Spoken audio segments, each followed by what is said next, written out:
Welcome. Today's talk is part of the Writers Workshop interview series with writers on the art and craft of writing.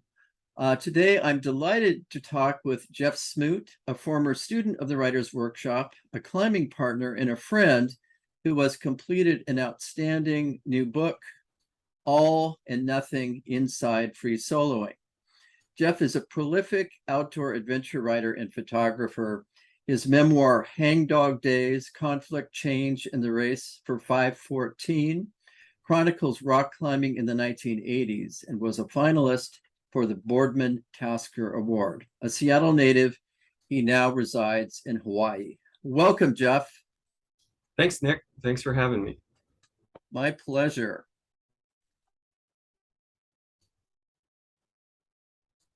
Okay, so let's get started. I think it might be useful for you to define what is free soloing exactly. Sure. Free soloing is rock climbing without a rope or protection.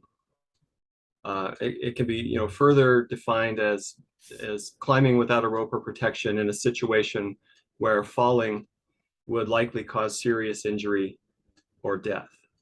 So bouldering, you maybe are climbing a few feet off the ground, and if you fall off, you're not going to get hurt unless you land really badly. But once you get up 20, 30, 40 feet off the ground and above, if you don't have a rope to catch you, if you fall, then you're going to have some bad consequences. So that, basically is just climbing by yourself without a rope in a situation where falling will have serious consequences. Okay, great. I think that's very, very helpful. How did this activity grow out of mountaineering? What's its relationship to other kinds of climbing? Well, in all kinds of mountaineering and climbing, there is some aspect of unroped climbing. On easy terrain, most climbers don't rope up. If there are a lot of handholds and footholds and maybe it's not too exposed, climbers will just climb that without a rope to get up the peak or to get down. Alpine scrambling is a form of free soloing. It's just on terrain that's easy enough where most people don't get scared enough they feel like they need a rope. And so, almost all climbers free solo to some degree. I think that the distinction, at least for my book and for what we think of as free soloing, is when a climber purposely goes up on a route that is steep enough and difficult enough and high enough where everybody else is going to tie into a rope and have a belay, because the chances of falling are higher and the consequences of falling are extreme. Yes, I can definitely see that. I remember climbing Tenaya Peak, and I don't normally solo, but I soloed most of that because it was mid-fifth class. I do wonder about this. Why do people push the limits in that way? I can see people maybe soloing a little bit to get on easy ground, but why do some people insist on pushing it farther? What's the attraction of that? Well, I think it's inherent among all climbers, especially rock climbers, to try to improve, work their way up through the grades. That's what we used to call it when we started out. We might be climbing a 5.6 or a 5.7, and then we wanted to climb 5.8, and then we wanted to climb 5.9 and 5.10 and so on. So it's a measure of your improvement, your competence, and it really builds your confidence as you climb harder and harder routes. And I think that really that's just the same with free soloists. They get comfortable on easier routes and they think, hey, I could solo that route. It's a little harder than what I usually do, but I've done it before and I didn't fall. I didn't get scared at all. So I think I can do that. And, people, I think, just like athletes and other activities, track and field, for instance, they're always trying to kind of set their personal best to gain a sense of accomplishment in what they've done. Maybe for some people it's an egotistical thing. They want bragging rights that, hey, I free soloed a 511. And then, oh yeah, well, I free soloed a 512. So, you may get some of that, but I think it's just inherent in the sport that people want to improve and push themselves to get better. So what's interesting to me is that this was always a very, very fringe activity, but it seems, I don't know, is it becoming more popular, and is Free Solo, that outstanding movie, have something to do with it? I don't really know the answer to that question. Back in the late 70s and early 80s, when I really got into rock climbing, uh, it was a fringe activity, but the climbers I tended to hang around with were in the fringe. And so a lot of people did it. And you could see, if you went to Joshua Tree or Yosemite or El Dorado Canyon or a lot of other places, you'd go out and you'd see 2 or 3 or 5 people free soloing as you climbed around. Um, so there were a lot of people who did it relative to the number of climbers that were actually climbing at the time. Uh, Now there's millions of climbers worldwide, and there's people out all over the place. And I've been to several areas over the past few years, uh, and I really didn't see people free soloing. I know they still do it uh, because I see reports of more climbers falling and Okay. being injured or killed while free soloing. So I know they're out there. But it's really hard to gauge like a number of free soloists out there.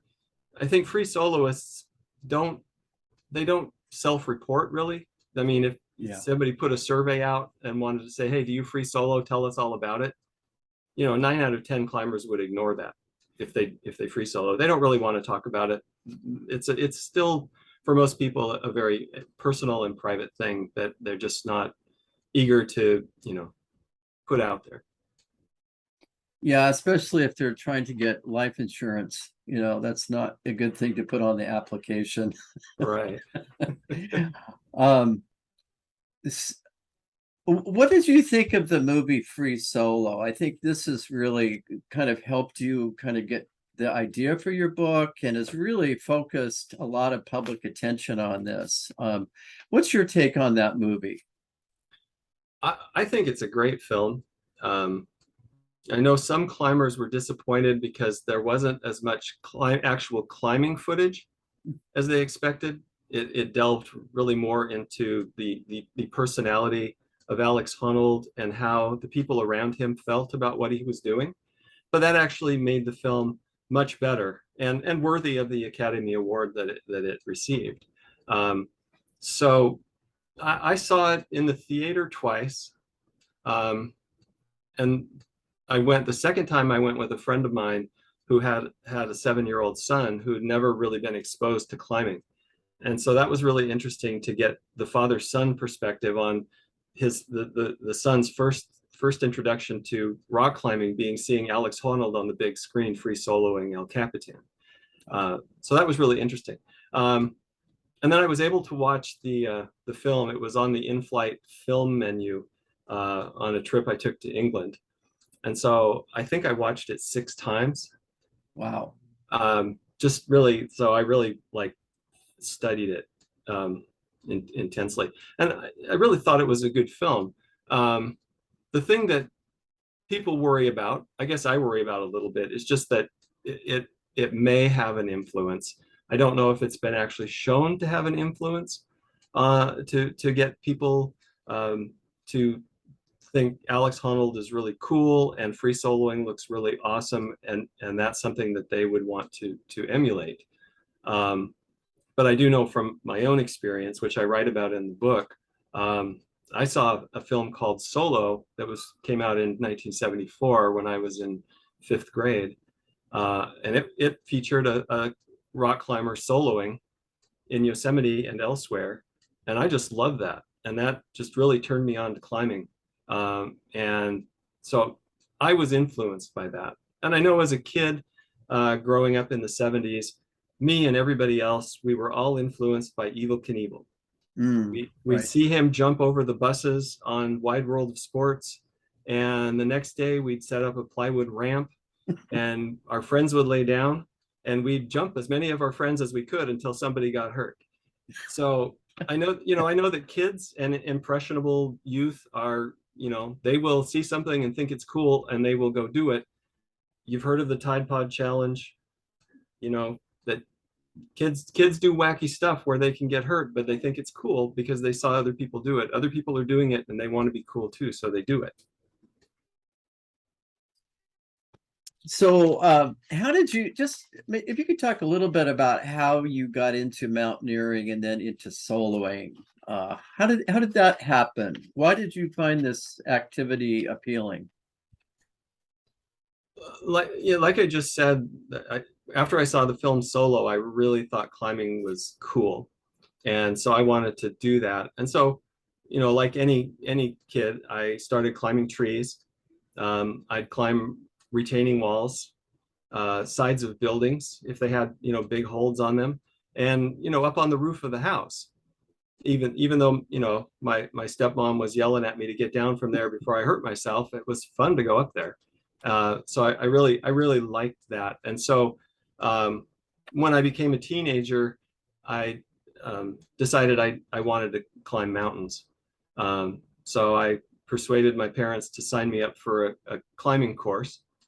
And I took that. And one of the climbs we did was the Tooth, Mm, uh, a rock peak near Seattle. That's very popular. It's a good beginning alpine rock climb. Almost everybody does it. And so I did it too.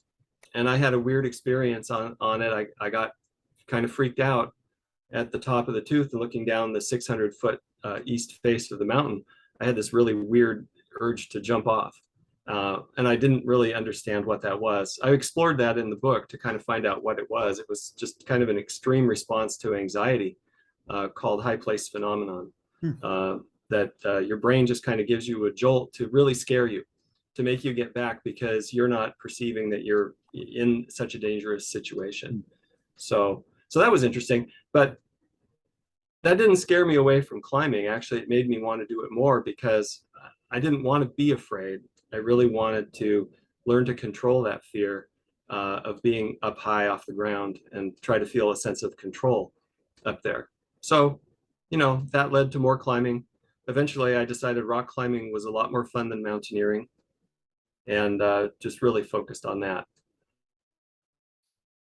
One of the things I really like about your book is that you do a very good job of kind of exploring the psychological territory of climbing. And this is not sort of as we've discussed in the past, a lot of climbing books do not really cover this territory.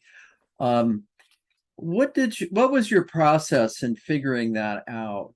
And how did you was this a deliberate thing in writing the book to kind of add that dimension? Or anyway, it really struck me, especially in the passages in the book, the first person passages. So what was your motivation for covering that territory? Well, so the film Free Solo and all the conversations that came after that are really what led to me writing this book. People were asking questions, and I think they were asking questions that the film didn't answer. Um, they were, asking me, "Hey, you're a rock climber. Do you do that?" And when I'd say yes, they'd be like, "Oh, wow, why do you do that?" Or how do you do that? How do you keep it together up there in that extremely dangerous situation to even be able to climb? And then, the inevitable question was, are you crazy? And so I explored that and I turned the lens on myself first to say, okay, how do I answer those questions about myself? Why do I do that? How do I do that? And am I crazy? Um, so yeah, I explored kind of my psychological background, uh, how that manifested itself in me becoming interested in and trying to become a good climber, and eventually leading to me free soloing. Um, and then part of that, of course, was looking at other free soloists as well. I interviewed several free soloists, new to the sport and the old bold free soloists who are still around, just to find out their perspective on things, and also looked at the lives and deaths of some well-known free soloists of the past, to just kind of see where they were coming from, how that related to what I was finding out about myself and about the other people I interviewed. Is there anything in particular that you've learned from free soloing that you could apply to other parts of life? Well, I think the main lesson is that, it's that old cliche, there's nothing to fear but fear itself. Mm. And I think that applies to climbing, and it applies to free soloing, with the caveat that there still is something to fear, and that's blowing it when you're 100 feet off the ground and falling and dying. The consequences are really extreme, but if you want to do something, fear is the main thing that will stop you. And so learning how to control fear, how to maintain self-control in extreme situations, can really translate to a lot of things that are helpful in your real life. I mean, what are death and public speak, actually paying taxes and public speaking, right, are the two things that people are more afraid of than death. I'm not afraid of public speaking at all. I used to be, I just be like, I'm so nervous, I just can't do this. I'm scared, I don't want to go up there. And now you could put me in front of 1,000 people and tell me what to talk about, and I just go talk. It doesn't scare me at all. Taxes, I'm still scared of taxes. Okay, no fear of death, but fear of taxes. So what was the motivation for writing the book, All and Nothing? You were doing this yourself and participating in it, but what was the motivation for writing the book? I think that I wanted to explore free soloing and the mentality of it from a different perspective than was being portrayed so far in the media. I think all the stories kind of focused on the hero, and they focused on, most of it was focused on Alex Honnold, but there were others. But it really focused on the solo climber, why he does it, how he does it, what he's thinking, but it wasn't really exploring it in a depth that I thought people wanted to hear. They wanted to find out. I think that the people who had written about themselves, or had been portrayed in films or articles or whatever, weren't going very deep into their own psychology. They were skimming the surface a bit and weren't really going all the way down the rabbit hole. And so I thought, well, that would be really interesting to just go all the way down the rabbit hole and see where it leads. So it went a ways down. I ended up with more than 200,000 words in my initial manuscript and really had to cut that back.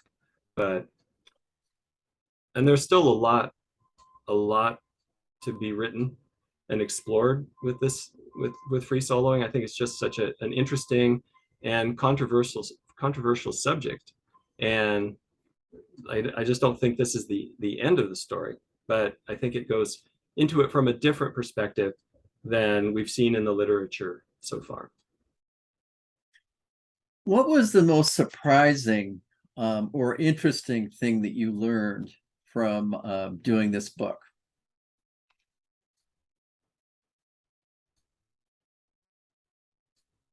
Well, that's a good question. I'm not sure I have a good answer for that. I went into it kind of with a bias, a preconceived notion of what I thought, free soloing was and why people did it. And I think through the process, of talking to people and researching, I I think I came to the conclusion that, which I should have known from the beginning, of course, that there isn't really a reason.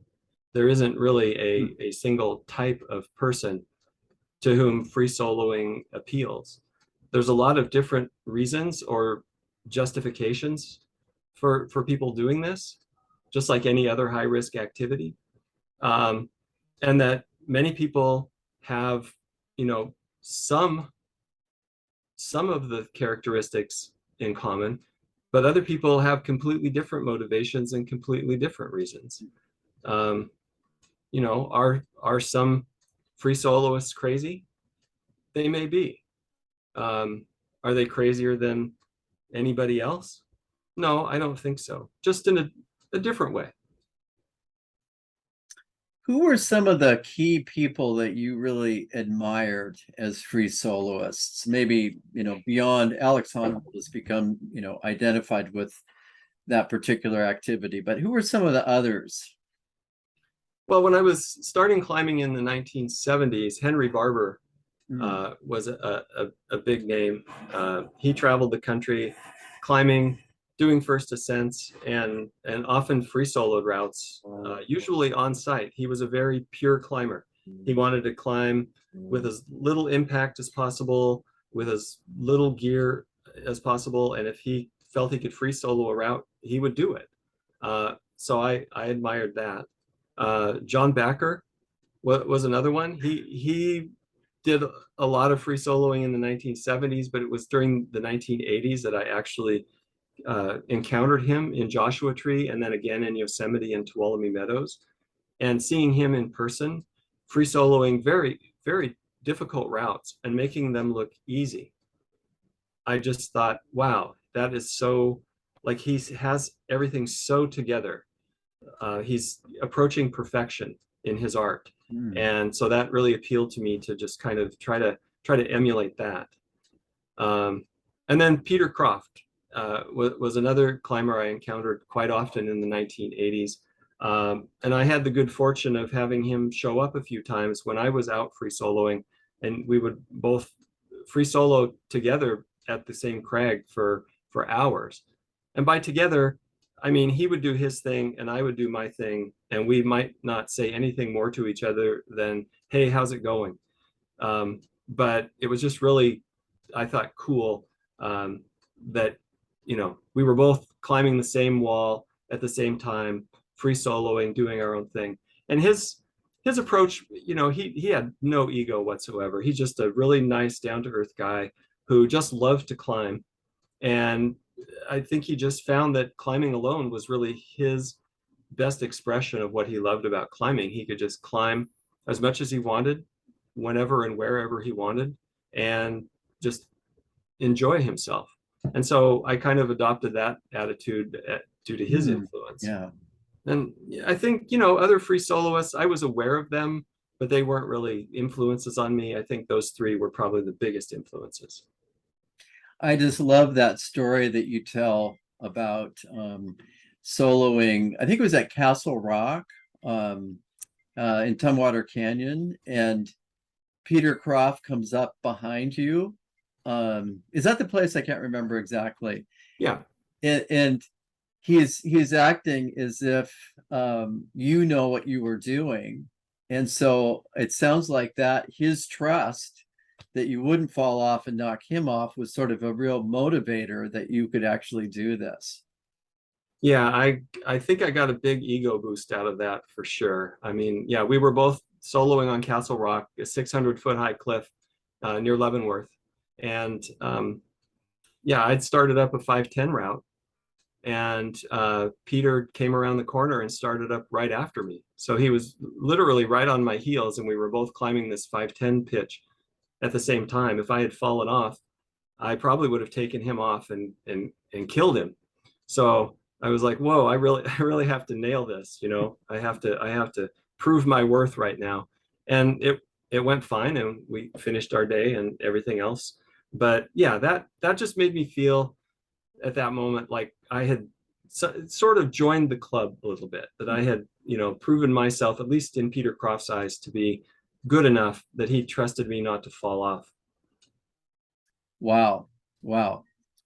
So after this book, and this is probably, you're probably not even thinking about this maybe yet, but what's your next project? What do you think you'll be moving to next? Ballroom dancing, or will it be back into climbing?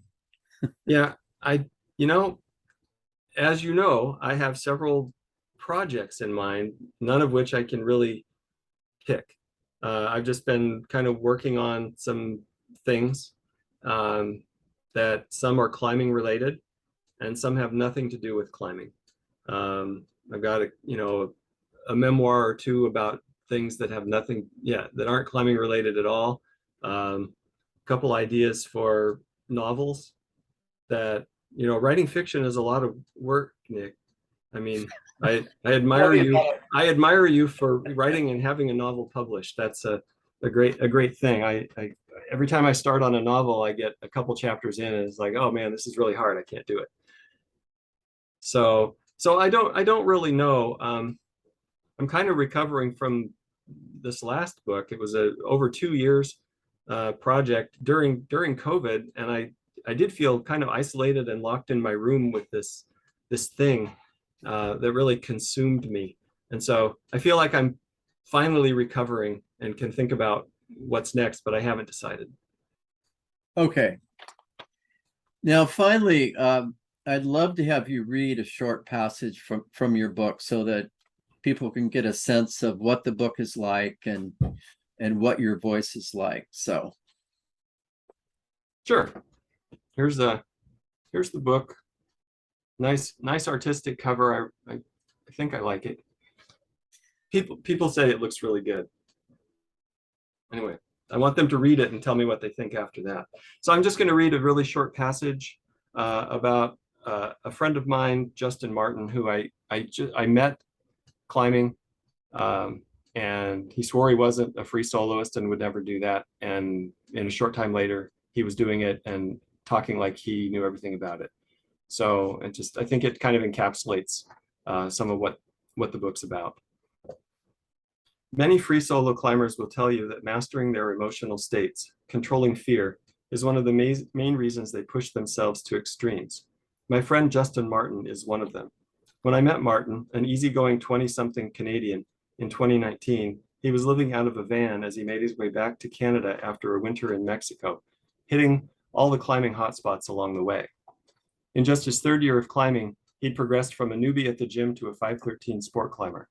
Although he denied being a risk addict, he admitted to participating in several high-risk activities that took him as close to the edge as possible.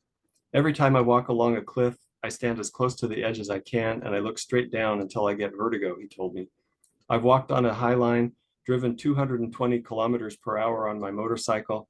I've even climbed into tight caves nearly 100 feet into the earth.